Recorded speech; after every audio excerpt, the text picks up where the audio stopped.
अमरवाड़ा में निःशुल्क स्वास्थ्य शिविर का हुआ आयोजन। भारी संख्या में ग्रामीण ने लिया स्वास्थ्य लाभ। महामंत्री टीकाराम चंद्रवंशी ने किया संबोधित। उज्जैन में अवैध निर्माण के खिलाफ कार्रवाई जारी। बेगम बाग में फिर चला बुलडोजर। मौके पर भारी पुलिस फोर्स तैनात। मंडला के लफरा ग्राम पंचायत में भ्रष्टाचार का मामला। अधिकारियों की मनमानी से ग्रामीण परेशान। योजनाओं के नाम पर किया जा रहा फर्जीवाड़ा। बहर में स्वास्थ्य सेवाओं को बेहतर बनाने के लिए बैठक। एसडीएम अर्पित गुप्ता ने तैयार किया पायलट प्रोजेक्ट। 7 नवंबर से विशेष पायलट प्रोजेक्ट शुभारंभ। खरगोन में जमीनी विवाद को लेकर खूनी संघर्ष। भांजे ने अपने मामा मामी पर किया हमला। मामले की जांच में जुटी पुलिस।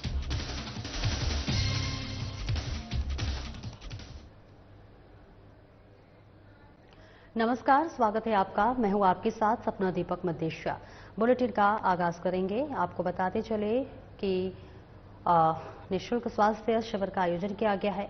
विकासखंड अमरवाड़ा के दुरुस्त ग्राम पंचायतों में निःशुल्क स्वास्थ्य शिविर का आयोजन बीजेपी नेता टीकाराम चंद्रवंशी नितिन तिवारी ने किया है। छिंदवाड़ा सांसद विवेक बंटी साहू की बात कर ले तो यहां पर शिविर में ग्रामीणों ने बड़ी संख्या में उपस्थित होकर स्वास्थ्य लाभ लिया। शिविर को संबोधित करते हुए पूर्व जिला महामंत्री टीकाराम चंद्रवंशी ने कहा कि सांसद का उद्देश्य निःशुल्क स्वास्थ्य शिविर के माध्यम से ग्रामीण क्षेत्र के प्रत्येक परिवार को चिकित्सा सुविधा उपलब्ध कराना है। सभी ग्रामवासी आयुष्मान भारत योजना के अंतर्गत कार्ड बनाकर 5 लाख तक के निःशुल्क इलाज की सुविधा प्राप्त कर सकते हैं। आयोजित शिविर को बीजेपी नेता नितिन तिवारी, मंडल अध्यक्ष विनोद चंद्रवंशी ने भी संबोधित किया। उपस्थित अतिथियों द्वारा शिविर का निरीक्षण किया गया एवं ग्रामवासियों से चर्चा की गई। कार्यक्रम का संचालन ग्राम कहुआ के उप सरपंच रघुनाथ बंजारा और आभार प्रदर्शन मंडल महामंत्री धनपाल साहू ओईके ने किया।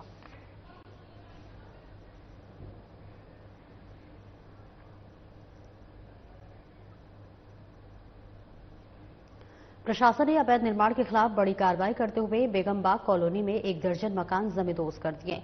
इस दौरान मौके पर प्रशासनिक अधिकारी और भारी पुलिस फोर्स तैनात रही। आपको बता दें कि उज्जैन विकास प्राधिकरण ने बेगम बाग कॉलोनी में 28 भूखंड आवासीय तौर पर लीज पर दिए थे, लेकिन भूखंड धारकों ने लीज शर्त का उल्लंघन कर व्यावसायिक निर्माण कर लिया था, जिसके चलते प्राधिकरण ने सभी भूखंडों की लीज निरस्त करते हुए अवैध निर्माण हटाने के लिए नोटिस जारी किए थे। इसके बाद यहां पर अवैध निर्माण हटाने की कार्रवाई शुरू करते हुए 28 मकानों को तोड़ा जा चुका है। सुबह प्रशासनिक अधिकारियों की टीम मौके पर पहुंची और अवैध निर्माण हटाने की कार्रवाई शुरू की। इस दौरान जेसीबी और पोकलेन की मदद से 1 दर्जन मकानों को तोड़ा गया। कार्रवाई के दौरान यहां पर 100 से अधिक पुलिस अधिकारी और जवान के अलावा इतना ही प्रशासनिक अमला भी तैनात रहा।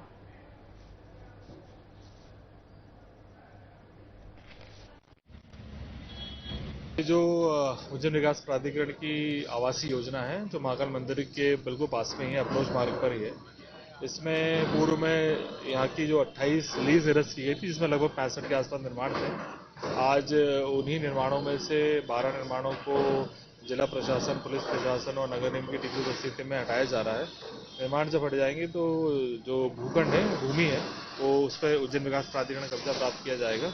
पूर्व में ही ऐसे 3 कार्रवाई की गई हैं और लगभग 26 निर्माणों को हटाया गया है और सभी भूखंडों पर विकास प्राधिकरण के द्वारा कब्जा प्राप्त किया गया है। अभी कितने मकान आज 12 जो भूखंड है उस पर कार्रवाई की जा रही है। 12 निर्माण पर इनफैक्ट, क्योंकि वो 3 भूखंड पर है और जो बाकी है जिनकी लीज निरस्त की गई है वो किसी न किसी माननीय न्यायालय में प्रगतिरत है। जब वहां से सभी प्रकार के स्थगन हट जाएंगे तो जो नियम बोलते हैं वो नियम के अनुसार कार्रवाई की जाएगी। मंडला जिले के लफरा ग्राम पंचायत से एक चौंकाने वाला मामला सामने आया है। पंचायत में फैले भ्रष्टाचार और अधिकारियों की मनमानी से ग्रामीणों में भारी आक्रोश देखने को मिला है। ग्रामीणों ने आरोप लगाया है कि पंचायत में योजनाओं के नाम पर फर्जीवाड़ा किया जा रहा है और मनरेगा जैसी महत्वपूर्ण योजना को भी भ्रष्टाचार की भेंट चढ़ा दिया गया है। ग्राम लफरा के ग्रामीणों का कहना है कि सरपंच और सचिवों की मिलीभगत से पंचायत में खुलेआम भ्रष्टाचार किया जा रहा है। ग्रामीणों ने बताया कि अपात्र व्यक्तियों को पात्र बनाकर योजनाओं का लाभ दिलाया जा रहा है। सबसे हैरान करने वाली बात यह है कि पूर्व रोजगार सहायक संतोष नागवंशी, जिनकी मृत्यु हो चुकी है, उनकी आईडी का दुरुपयोग करते हुए फर्जी एंट्री की गई है। ग्रामीणों का आरोप है कि मनरेगा कार्य में ऐसे लोगों की भी हाजिरी भरी गई जो चल फिर नहीं सकते और अब सवाल उठता है कि जब व्यक्ति काम करने की स्थिति में नहीं है तो उनकी हाजिरी कैसे लगाई गई है।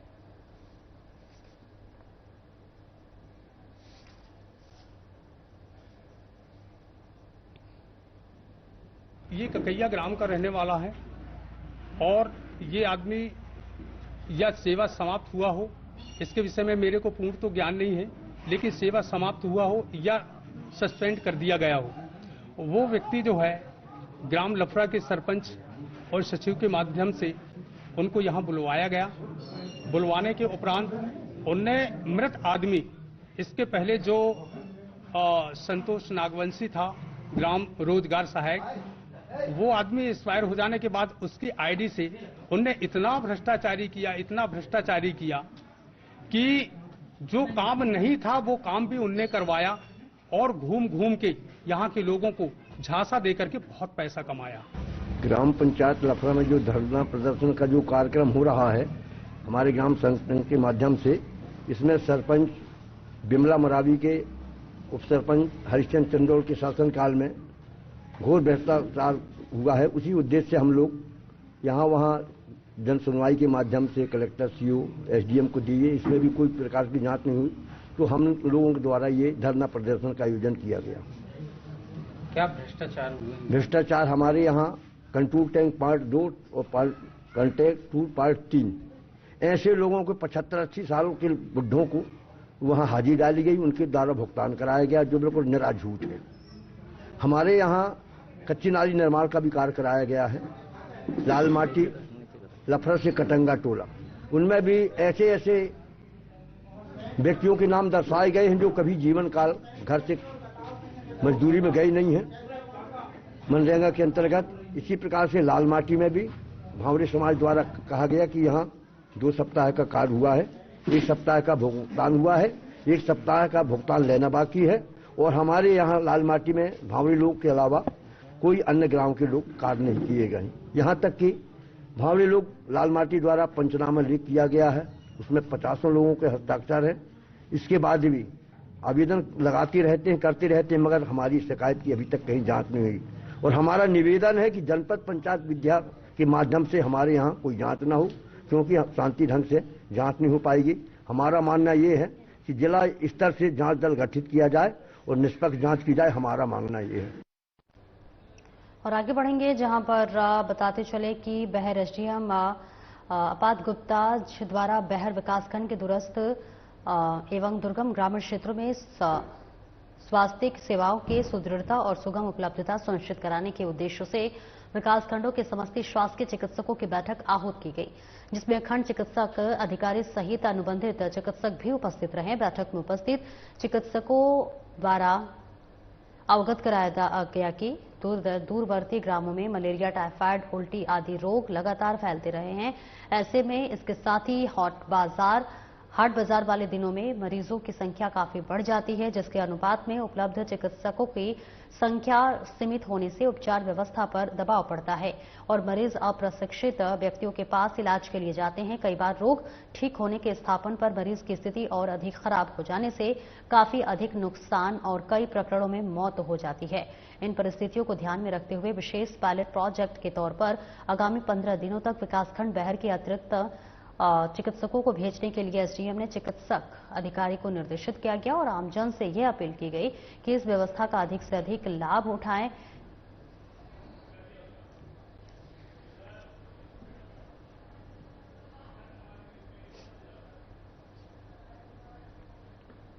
खरगोन जिले के जैतापुर थाना क्षेत्र के ठीब गांव में जमीनी विवाद में खूनी संघर्ष में तब्दील हो गया है। खेती की जमीन को लेकर हुए विवाद में सगे भांजे ने अपने मामा मामी सहित उनकी बेटी और बेटे के साथ मारपीट कर धारदार हथियार से हमला कर दिया। विवाद इतना बढ़ गया कि भांजे ने अपने ही मामा के पैर पर ट्रैक्टर चढ़ा दिया, जिससे मामा का एक पैर बुरी तरीके से फ्रैक्चर हो गया। वहीं मामी और उसकी बेटी पर भी हाथ में चाकू मारकर लहूलुहान कर दिया गया। मौके के वीडियो में सामने आया है कि घटना के बाद जैतापुर पुलिस ने मौके पर पहुंचकर घायलों को जिला अस्पताल पहुंचाया है। जमीन के इस विवाद में हुए हमले में कुल 4 लोग घायल हुए हैं, जिसमें 2 की हालत गंभीर बनी हुई है, जिनका जिला अस्पताल में उपचार किया जा रहा है। वहीं घटना के बाद पुलिस भी जांच में जुट गई है।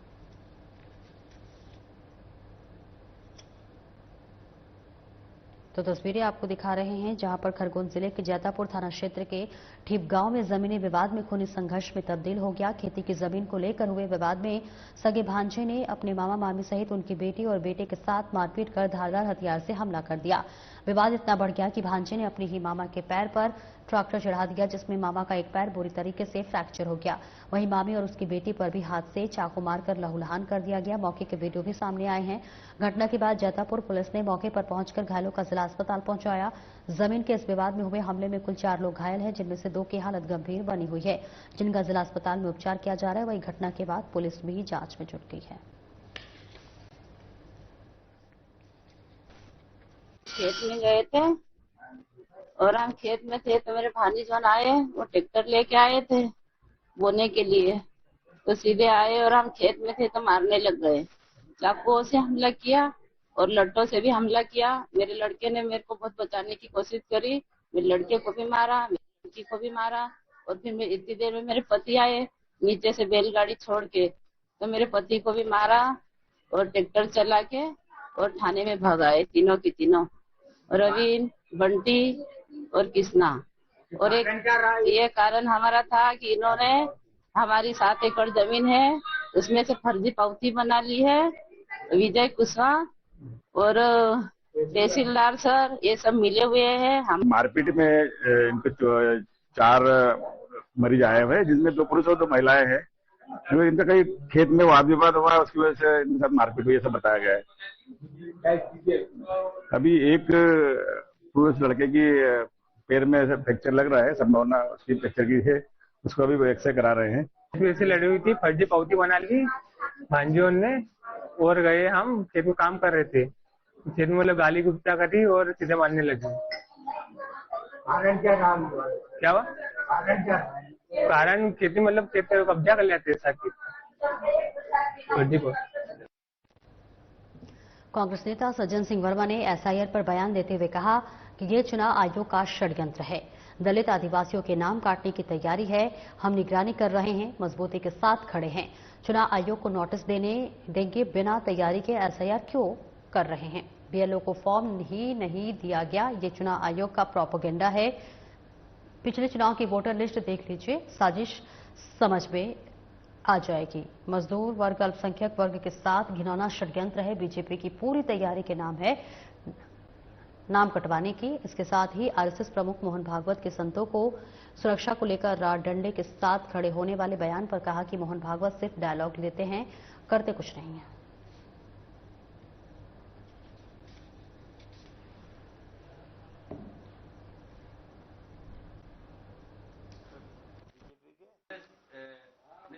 नहीं, हम मध्य प्रदेश में हम लोग नहीं जा रहे। हम तो तैयारी में है कि आओ करो एसआईआर करो। नहीं तो आपको तो डर सता रहा है कि नहीं, इसको डर नहीं बोलते, इसको अपन अगली तैयारी बोल सकते हैं कि हमें पता है कि किस कुत्सित षड्यंत्र के लिए आप ये कर रहे हो। हमारी तैयारी है, ये हम उन मतदाताओं को बताना चाहते हैं जो इस वर्ग के हैं, अनुसूचित जाति, जनजाति, मजदूर वर्ग है ना, वो तो आ गया। मजदूर वर्ग जो 2-2 दिन के लिए पास के गांव में दाड़ की मजदूरी करने जाते हैं। अल्पसंख्यक भाई भी लिख लो उसमें, अल्पसंख्यक भाई भी। ये तो 2023 और 2024 के चुनाव की यदि मतदाता सूची उठा के देखोगे तो अपने आप क्लियर हो जाएगा कि ये घिनौना षड्यंत्र है कि। आज बीजेपी भी अपने कार्यकर्ताओं को एसआईआर की ट्रेनिंग देना चाहिए, बिल्कुल देना चाहिए। उनकी तैयारी तो पहले से, और ट्रेनिंग दे दें कि कैसे इन वर्गों के वोट कटवाए जाए, ये सारी ट्रेनिंग देंगे।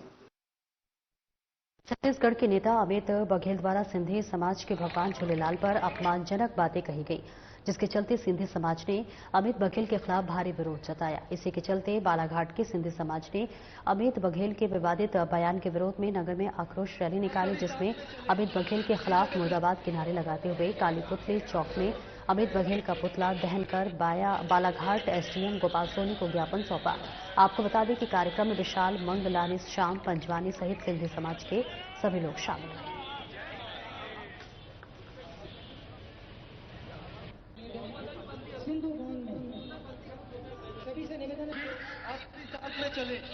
भोपाल में महापौर मालती राय ने स्मार्ट सिटी कंट्रोल रूम में महापौर हेल्पलाइन की समीक्षा की। महापौर ने बताया कि नगर निगम ने हेल्पलाइन के माध्यम से प्राप्त 72% मतदाताओं का सफलतापूर्वक समाधान किया है।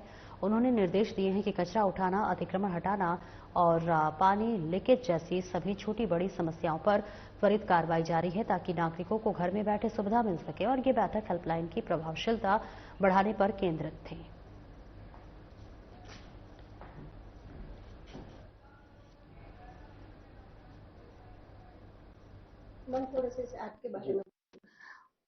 महापौर हेल्पलाइन पर मैं जब शिकायत आई और आने के बाद में समीक्षा करने आती हूँ और 1 अक्टूबर 2025 से और 30 अक्टूबर तक टोटल मिलाकर 3759 इतनी कंप्लेंट रजिस्टर्ड हुई।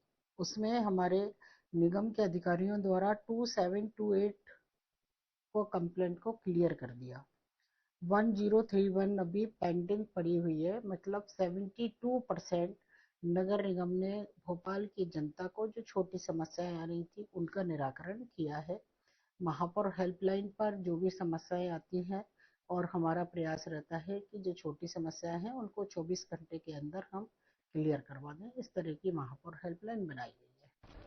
बैर तहसील के बिरसा जनपद पंचायत अंतर्गत आने वाली ग्राम पंचायत झामोल में ग्राम सरपंच गौतरिया मरावी और हल्का पटवारी निखिल धाकड़ ने कुछ दिनों से हुई अनवरत बारिश के चलते फसल चौपट होने के कारण ग्रामीणों के साथ पंचायत अधीनस्थ ग्रामों का औचक निरीक्षण कर प्रशासन से किसानों के हित में मुआवजे की मांग की है। विदित रहे कि पिछले दिनों रुक रुक कर हुई बारिश ने किसानों की साल भर की मेहनत पर पानी फेर दिया है। लगातार बारिश से खेतों में जगह जगह पानी भर गया है। धान की खड़ी फसल खराब हो चुकी है।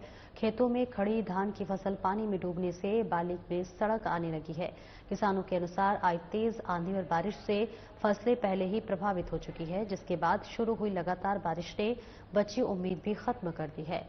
झामू सरपंच गौतरिया मरावी ने ग्राम की स्थिति से संबंधित अधिकारियों को अवगत कराया था कि किसानों की खराब हुई फसलों का जल्द सर्वे कराकर किसानों को मुआवजा दिया जाए।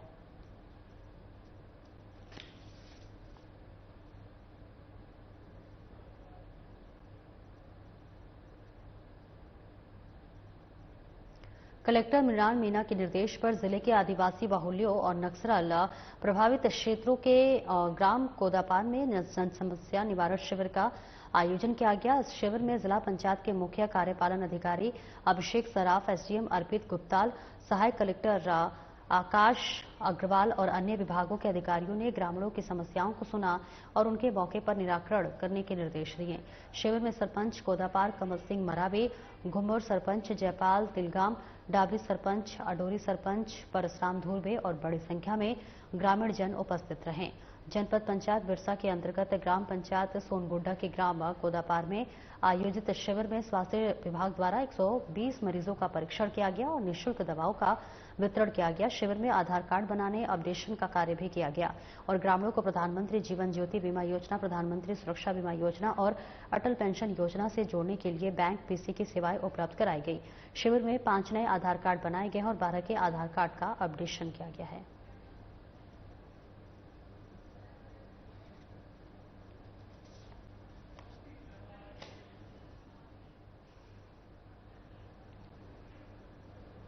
पुलिस मुख्यालय द्वारा 30 नवंबर तक नाबालिग बालिकाओं की बरामदगी के संबंध में चलाए जा रहे मुस्कान अभियान के तहत निम्हर सीहोर में एक जागरूकता कार्यक्रम आयोजित किया गया है। इस कार्यक्रम में महिला एवं बाल विकास विभाग, स्वास्थ्य विभाग, शिक्षा विभाग और सामाजिक न्याय विभाग के अधिकारी कर्मचारी शामिल हुए। कार्यक्रम के दौरान उप पुलिस अधीक्षक पूजा शर्मा ने अधिकारियों और कर्मचारियों को यह बताया कि नाबालिग बच्चियों की उचित काउंसलिंग कर किस प्रकार उन्हें विभिन्न अपराधों से सुरक्षित रखा जा सकता है और उनके सुरक्षित भविष्य का निर्माण किया जा सकता है।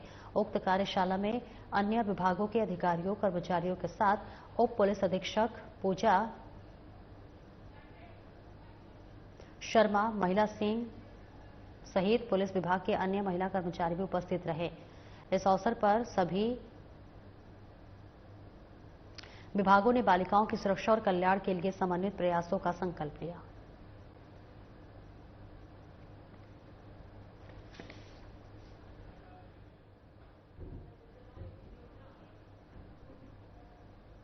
जिला पंचायत मुख्य कार्यपालन अधिकारी अनुपमा चौहान ने जनपद पंचायत मोहन बडोदिया में पंचायत और ग्रामीण विकास विभाग की विभिन्न योजनाओं में प्रगतिरत कार्यों का निरीक्षण कर कार्यों को गुणवत्तापूर्ण कराने के निर्देश दिए। उन्होंने ग्राम पंचायत कुमरिया खास में एक बगिया में मां के नाम परियोजना और नंदन फलोद्यान कार्य का निरीक्षण कर कार्य में प्रगति के निर्देश दिए। ग्राम पंचायत मताना में अपूर्ण गौशाला का निरीक्षण कर गौशाला को शीघ्र पूर्ण कराने के निर्देश दिए। साथ ही जनपद पंचायत मोहन बडोदिया में सरपंच कृषि सखियों के एक बगिया मां के नाम परियोजना की समीक्षा कर प्रगति के लिए निर्देशित किया गया। राज्य ग्रामीण आजीविका मिशन अंतर्गत एकता संकुलन संगठन मोहन बडोदिया में वार्षिक एक्शन प्लान के प्रशिक्षण में प्रशिक्षार्थियों से प्रशिक्षण के संबंध में संवाद किया गया। साथ ही एकता संकुल संगठन द्वारा संचालित मसाला इकाई का निरीक्षण कर इकाई संलग्न दीदियों से सार्थक चर्चा की गई। प्रधानमंत्री कृषि सिंचाई योजना वाटरशेड विकास के परियोजना क्षेत्र में custom hiring centre Amrit Sarovar check dam Miyawaki पौधारोपण का निरीक्षण कर मार्गदर्शन प्रदान किया गया। एक बगिया मां के नाम से जैसा मैंने बताया है, उसमें आपसी समन्वय करके सभी कार्य हो सकते हैं। इसमें मुख्य रूप से जो सरपंच लोग हैं और हमारे समूह वाले हैं और कृषि सखी है, उनको लेकर इस प्रोजेक्ट को जो मां की बगिया के नाम से है उसको आगे बढ़ाने का हमारा प्रयास है। कार्तिक मास में निकलने वाली बाबा महाकाल की दूसरी सवारी आज धूमधाम से निकली। आपको बता दें, भगवान महाकाल चांदी की पालकी में सवार होकर नगर भ्रमण पर निकले। इस दौरान भक्तों ने बाबा महाकाल के चंद्रमौलेश्वर स्वरूप में दर्शन किए। आपको बता दें, सावन और भादो मास की तरह कार्तिक और अगहन माह में भी बाबा महाकाल की सवारी निकाले जाने की परंपरा अनादिकाल से चली आ रही है और इसी परंपरा के चलते कार्तिक मास के दूसरे सोमवार को भगवान महाकाल की दूसरी सवारी धूमधाम से निकाली गई और इसके पहले अपराह्न 4 बजे महाकाल मंदिर के सभा मंडप में पुजारी पंडित घनश्याम शर्मा द्वारा बाबा महाकाल की विधि विधान से पूजा अर्चना की गई। इस दौरान कलेक्टर रोशन सिंह एवं एसपी प्रदीप शर्मा मौजूद थे और इसके बाद पालकी को कांगा देकर नगर भ्रमण के लिए रवाना किया गया। वहीं मंदिर के मुख्य द्वार पर पुलिस द्वारा भगवान महाकाल को गार्ड ऑफ ऑनर दिया गया। इसके बाद बाबा महाकाल चांदी की पालकी में सवार होकर अपनी प्रजा का हाल जानने के लिए नगर भ्रमण पर निकले, तो वही प्रजा ने भी बाबा महाकाल के स्वागत के पलक पावड़े बिछा दिए। सवारी गुजरी चौराहा, बख्शी बाजार और हरसिद्धि की पाल से होते हुए रामघाट पहुंची, जहां बाबा महाकाल का शिप्रा के जल से अभिषेक किया गया। आज भगवान महाकालेश्वर महाराज की कार्तिक अगहन मास की द्वितीय सवारी निकली है, जो भगवान महाकालेश्वर लाहौल लश्कर के साथ में अपने भक्तों को, बाबा महाकालेश्वर के भक्तों को दर्शन देंगे। महाकाल महाराज की सवारी महाकाल मंदिर से प्रारंभ होकर रामघाट में शिप्रा महाकाल का अभिषेक के पश्चात गंगोह दरवाजा ढाबा रोड होते हुए पुनः महाकाल मंदिर पधारेगी। आज किस स्वरूप में दर्शन दिए? भगवान महाकालेश्वर महाराज का चंद्रमौलेश्वर स्वरूप में दर्शन दे रहे हैं। हरिहर मिलन है। हरिहर आज वैकुंठ चतुर्दशी भी है। वैकुंठ चतुर्दशी की सवारी भगवान महाकाल की रात्रि 11 बजे निकलेगी। वो जो भगवान महाकालेश्वर अपना हरि को भार सौंपेंगे, षष्ठी का भार सौंपेंगे। इसकी दूसरी सवारी है और महाकाल नगर भ्रमण पे 4 बजे अभी मंदिर से चले हैं। उसके बाद रामघाट होते हुए वहाँ पूजन होगा और वापस आएंगे। आज एक सौभाग्य की बात है कि आज ही 3 तारीख को रात को 11 बजे हरिहर मिलन है और ये अद्भुत अविस्मरणीय क्षण है। कोंडागांव विकासखंड स्तरीय बस्तर ओलंपिक प्रतियोगिता का शुभारंभ बुधवार को एनसीसी ग्राउंड कोंडागांव में हुआ। ये प्रतियोगिता 5 से 8 नवंबर तक आयोजित की जाएगी। कार्यक्रम के उद्घाटन समारोह में मुख्य अतिथि के रूप में जिला पंचायत अध्यक्ष रीता शोरी, नगर पालिका अध्यक्ष नरपति पटेल, जनपद पंचायत अध्यक्ष अनिता कोर्राम, जनपद पंचायत उपाध्यक्ष टुमेंद्र ठाकुर, जिला पंचायत सदस्य नंदलाल राठौर और यशोदा कश्यप और रामदई नाथ मौजूद रहे। साथ ही अन्य अतिथियों में छत्तीसगढ़ तीरंदाजी संघ के उपाध्यक्ष दीपेश अरोरा, कुलवंत चहल, कई जनप्रतिनिधि, सरपंच, वार्ड पार्षद, शिक्षक और खेल प्रेमी मौजूद रहे। विकासखंड स्तरीय बस्तर ओलंपिक के पहले दिन जूनियर बालिका वर्ग के विभिन्न खेलों का आयोजन किया गया। इस बीच खिलाड़ियों ने उत्साहपूर्वक भाग लिया। आगामी दिनों में 6 नवंबर को सीनियर बालिका वर्ग, 7 नवंबर को सीनियर बालक वर्ग और 8 नवंबर को जूनियर बालक वर्ग के मुकाबले आयोजित किए जाएंगे। इस अवसर पर डिप्टी कलेक्टर रश्मि पोया, मुख्य कार्यपालन अधिकारी जनपद पंचायत कोंडागांव उत्तम महोबिया, तहसीलदार मनोज रावते और जनपद के अन्य अधिकारी कर्मचारी शामिल हुए।